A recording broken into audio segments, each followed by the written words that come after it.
Let's review all 14 XERJOFF and Casamorati fragrances in my collection. Starting off strong with my personal favorite, this is Dama Bianca. If Angel has a smell, I think it will be like this. To me, Dama Bianca smells very beautiful. It's powdery, floral, with a touch of soft vanilla. This is perfect for someone who wants to smell sweet, clean, comforting, and graceful at the same time. I would say the vanilla is the star here. It's creamy, airy, and gently sweet, with a powdery veil coming from iris that all together creates this soft, creamy, powdery, and non-overpowering take on vanilla. This is a 10 out of 10. I will purchase another bottle immediately as soon as this runs out. You are definitely my favorite. Up next is XERJOFF Dolce Amalfi. When I first tried this, it's not my favorite, but this one really creeps up on you.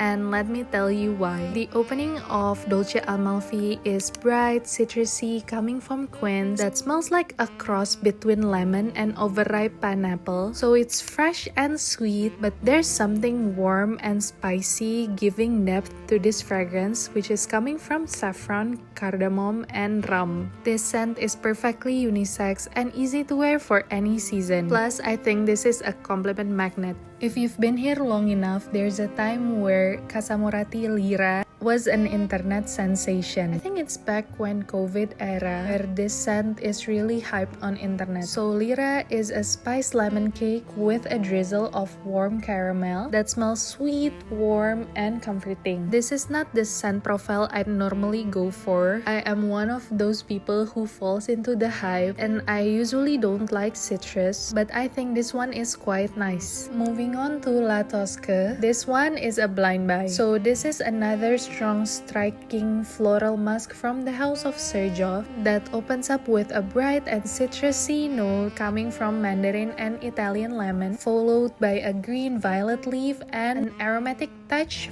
from eucalyptus. So this one is unique. It's cool, aromatic, pungent, but I think because there's violet leaves here, it softened the sharpness, giving it a powdery and feminine elegance. Up next, this is Bouquet Ideale, which is a perfume that's a bouquet full of spices. So what dominates this perfume for me is cinnamon and nutmeg, followed by vanilla and tobacco that brings creamy sweetness. This scent is complex without being dense and heavy. There's just something quite transparent and soft about this that for me, who generally dislikes heavy scent, this one is still tolerable. What's too heavy for me is actually Italica from XERJOFF. This is a scent that I consider as unapologetically rich gourmand. It's dense, sweet, dripping in almonds, yet it feels dry. It's very sweet that I find it quite overwhelming. Moving on to something that I like, this is Accento Overdose from XERJOFF. I will say this is a statement fragrance and it's beautiful that I think this can easily become your signature scent for wedding. This is one of the best clean floral that I own. It starts off green and there's some clean aspect coming from aldehydes, which nothing to be complained of since I'm a lover of aldehyde, complemented with one of my favorite notes, jasmine and lily of the valley.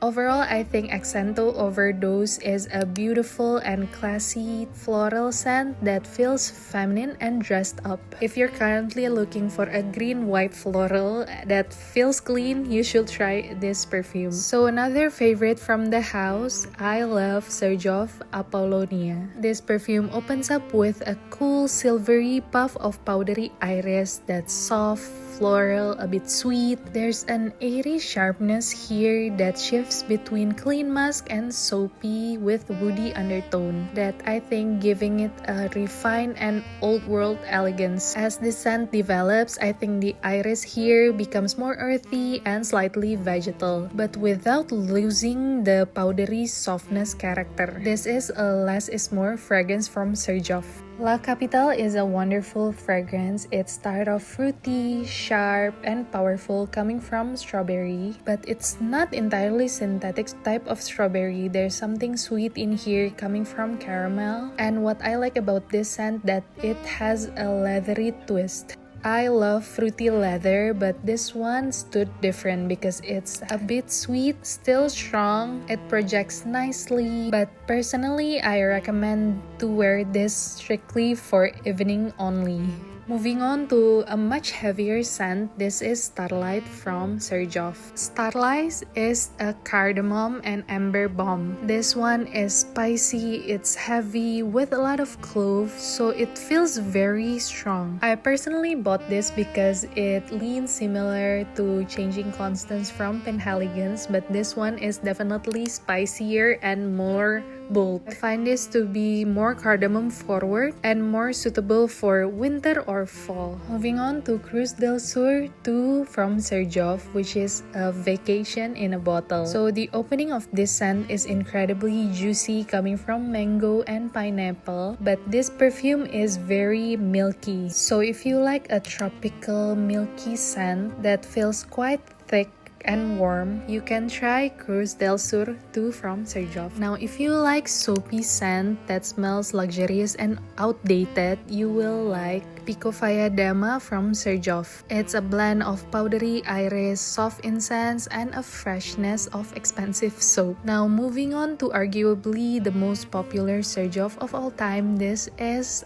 erba pura. This one is a powerhouse. I think it's good, but just don't overspray this. It is a fruity mask that smells very strong with a lot of amber in the dry down. It's fresh, mood-boosting, fruity balm that will gather you compliments, but some can actually get overwhelmed by how you smell. Now, the last one, Soprano from XERJOFF, is an oud rose combination. That's usually not my personal preference, but this one has a feminine elements to it. I would say it shares the same DNA with MFK Oud Satin Mood and Montal Intense Cafe, but the oud is more pronounced here and the rose is more classic. And that wraps my buying guide for XERJOFF.